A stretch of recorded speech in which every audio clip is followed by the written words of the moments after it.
কি নাম আপনার? আমার নাম হলো শহীদুল মৌলানা। এখন এখন কোথায় বসে আছেন?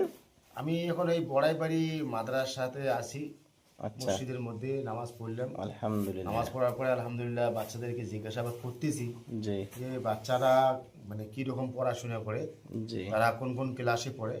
আলহামদুলিল্লাহ শুনলাম যে কিছু ছাত্র এরকম আছে, এরা হেফসে 8 পড়া 4 পড়া 5 পড়া এরকম হয়ে গেছে। আর কিছু কিছু বাচ্চারা এরা মানে আমাবড়া পড়তেছে।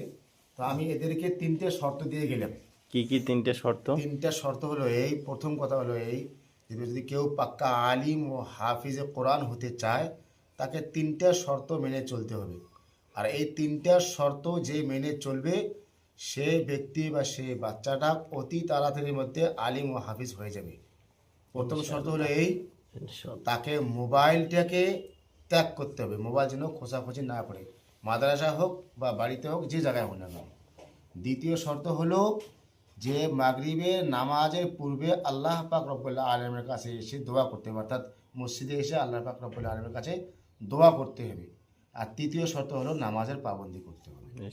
এই 3টে শর্ত বর্তমান জামানার যে সমস্ত বাচ্চারা আছে, যে সমস্ত মাদ্রাসার স্টুডেন্ট আছে, তারা যদি 3টে শর্ত মেনে চলে তো ইনশাআল্লাহ সুম্মা ইনশাআল্লাহ অতি তাড়াতাড়ির মধ্যেই এরা পাক্কা হাফিজ ও আলিম হবে এবং এই জামানার তারাই অলি হয়ে যাবে। সুবহানাল্লাহ। কথা